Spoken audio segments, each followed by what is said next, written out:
శ్రీ గురుభ్యో నమః. హరి ఓం. అందరికీ నమస్కారం.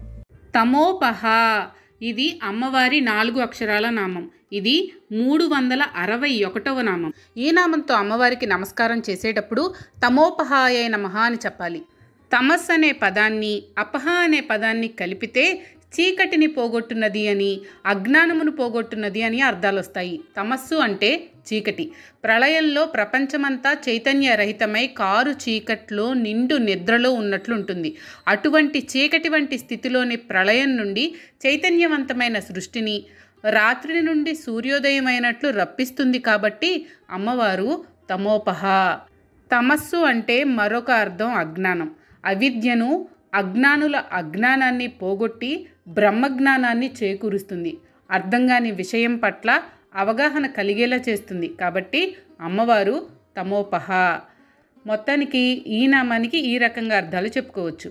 చీకటిని, అజ్ఞానాన్ని, జడత్వాన్ని పోగొట్టున్నది అని అర్థాలుగా ఈ నామానికి చెప్పుకోవచ్చు. శ్రీమాత్రే నమః.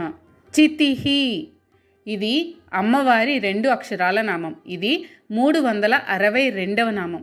ఈ నామంతో అమ్మవారికి నమస్కారం చేసేటప్పుడు చిత్యై నమః అని చెప్పాలి. చితిహి అంటే కూర్పు అని, జ్ఞానబిందు సమీకరణ అని అర్థం. చితిహి అంటే చిత్కు సంబంధించిన పదంగా అర్థం చేసుకుని జ్ఞానం అని సాధారణంగా అర్థం చెప్తారు. కానీ చితిహి అంటే వాస్తవానికి వేరే అర్థం ఉంది. ప్రోగు చేయుట, పేర్చుట, కూర్చుట, సమీకరించుట అనే అర్థాలు మనం చెప్పుకోవాలి. చితి పేర్చండి అంటే పుల్లలను దగ్గరకు చేర్చి మండించడానికి ఏర్పాటు చేయమనే అర్థం కదా.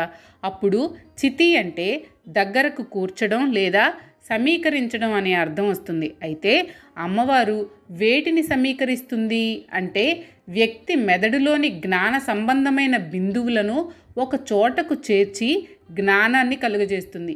ఈ పని ఎంతో తెలివితో చేయాల్సిన పని కాబట్టి చితిహి అంటే intelligent gathering of the spots of intelligence అని ఆంగ్లంలో అనవచ్చు.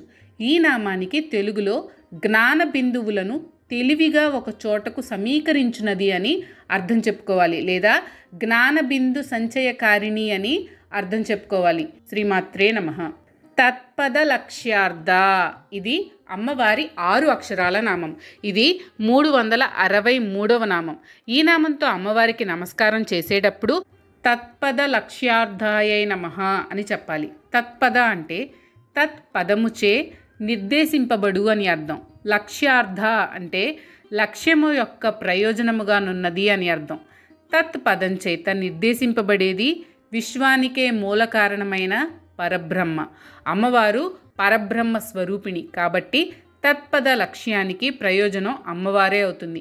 విశ్వానికి సంబంధించిన ఈశుడు, ఈశ్వరి ఈ 2 కలిసి ఉన్న మూల కారణం ఏదైతే ఉందో దాన్ని తత్పదం చేత నిర్దేశిస్తారు. ఈ పదంలో తా ఈశ్వరుణ్ణి, ఉత్ ఈశ్వరిని సూచిస్తాయి అనుకుంటే తత్లోని త్ భాగం అమ్మవారే కాబట్టి తత్పద లక్ష్యార్థ అన్నప్పుడు తత్పద లక్ష్యంలో సగం అమ్మవారే అని కూడా అర్థం చేసుకోవచ్చు. అలాగే ఈ తత్పదంలోని తకారం సూచించే ఈశుణ్ణి తన లక్ష్యార్థంగా పెట్టుకున్నది అని మరో అర్థం కూడా చెప్పుకోవచ్చు. అలాగే తత్సవితుర్వరేణ్యం ప్రచోదయాత్ అనే గాయత్రి మంత్రం ఈ తాత్లకు మధ్య నిక్షిప్తం కాబడిందని కూడా తెలుసుకోవడం సముచితం. మొత్తానికి ఈ నామానికి ఈ రకంగా అర్థాలు చెప్పుకోవచ్చు. తత్పద లక్ష్యానికి ప్రయోజనమైనది అని, తత్పద లక్ష్యంలోని అర్ధభాగంగా ఉన్న ఈశ్వరి అని, తత్పద లక్ష్యంలోని అర్ధభాగమైన ఈశుని తన లక్ష్యార్థంగా ఉన్నది అని ఈ నామానికి అర్థాలుగా చెప్పుకోవచ్చు. శ్రీమాత్రే నమః. చిదేక రసరూపిణి ఇది అమ్మవారి 8 అక్షరాల నామం. ఇది 364వ నామం. ఈ నామంతో అమ్మవారికి నమస్కారం చేసేటప్పుడు చిదేక రసరూపిణ్యై నమః అని చెప్పాలి. చిత్ అంటే జ్ఞాన చైతన్యమే, ఏకరస అంటే ఒకే ఒక రసముగా అని లేదా సర్వసారముగా అని, రూపిణి అంటే స్వరూపంగా కలది అని. విశ్వంలోని అన్నింటిలోనూ అమ్మవారి అస్తిత్వాన్ని తెలుసుకోవాలన్నా, గ్రహించాలన్నా, దర్శించాలన్నా ఒకే ఒక పదంతో సూచించే చైతన్యమే ఈ చిత్ అని గ్రహించాలి. ప్రతి జీవిలోనూ అమ్మవారి రూపతత్వ సారాన్ని దర్శించేది కూడా ఈ ఒకే ఒక చిత్ రసానుభూతితోనే. అందుకని అమ్మవారు చిదేక రసరూపిణి, సారభూతమైన చైతన్యమే తన రూపంగా కలది అని ఈ నామానికి అర్థంగా చెప్పుకోవచ్చు. శ్రీమాత్రే నమః. స్వాత్మానందలవీభూత బ్రహ్మాధ్యానంద సంతతి. ఇది అమ్మవారి 16 అక్షరాల నామం. ఇది 365వ నామం. ఈ నామంతో అమ్మవారికి నమస్కారం చేసేటప్పుడు స్వాత్మానందలవీభూత బ్రహ్మాధ్యానంద సంతత్యే నమః అని చెప్పాలి. ఈ నామాన్ని 2 సమభాగాలుగా చెప్పకూడదు. స్వ, ఆత్మ, ఆనంద ఇవన్నీ కలిపితే స్వాత్మానంద అవుతుంది. అంటే తనకు సంబంధించిన ఆనందముతో అని అర్థం. లవీభూత అంటే లేశమాత్రమైన అని అర్థం. బ్రహ్మ, ఆది, ఆనంద సంతతి వీటిని కలిపితే బ్రహ్మాధ్యానంద సంతతి అవుతుంది. అంటే బ్రహ్మానందము, ప్రజాపతి ఆనందము మొదలైన ఆనందముల సమూహం కలది అని అర్థం. విశ్వ సృష్టికి మూల కారణం ఆనందం. ఈ ఆనందం అమ్మవారిది. అంటే అమ్మవారి ఈ ఆనందంలోంచే విజ్ఞానమయ, మనోమయ, ప్రాణమయ, అన్నమయ కోశాలతో నిండి ఉండే సమస్త విశ్వము వచ్చింది. ఈ విశ్వంలో కీటక, పక్షి, జంతు, నర, వానర, యక్ష, కిన్నెర, కింపురుష, దేవ, గంధర్వ, త్రిమూర్త్యాదులందరికీ ఎవరికి సంబంధించిన ఆనందం వారికి ఉంటుంది. వీరందరిలో విడివిడిగా ఉండే ఆనందం అమ్మవారి ఆనందంలోని లవలేశ మాత్రమే. తైత్తిరీయోపనిషత్తులోని బ్రహ్మవల్లి లేదా ఆనందవల్లిలో రకరకాల ఆనందాల గురించి, వాటి మధ్య ఉండే సంబంధం గురించి చెప్పబడుతుంది.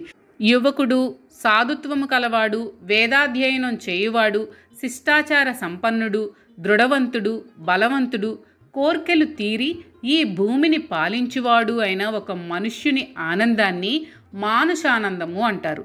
ఈ మానుషానందాన్ని కొలవడానికి ఒక ప్రమాణంగా అంటే స్టాండర్డ్ యూనిట్గా తీసుకుంటే 100 మానుషానందాలు ఒక మనుష్య గంధర్వానందానికి, 100 మనుష్య గంధర్వానందాలు ఒక దేవగంధర్వానందానికి, 100 దేవగంధర్వానందాలు ఒక చిరలోక లోక పితరుల ఆనందానికి, 100 చిరలోక పితరుల ఆనందం ఒక ఆజానజ దేవానందానికి, 100 ఆజానజ దేవానందాలు ఒక కర్మదేవానందానికి, 100 కర్మదేవానందాలు ఒక దేవానందానికి, 100 దేవానందాలు ఒక ఇంద్రానందానికి, 100 ఇంద్రానందాలు ఒక బృహస్పతి ఆనందానికి, 100 బృహస్పతి ఆనందాలు ఒక ప్రజాపతి ఆనందానికి, 100 ప్రజాపతి ఆనందాలు ఒక బ్రహ్మానందానికి సమానము అని తైత్తరీయోపనిషత్తులో చెప్పబడుతుంది. ఇలాంటి బ్రహ్మాది ఆనందాలన్నీ అమ్మవారి ఆనందంలో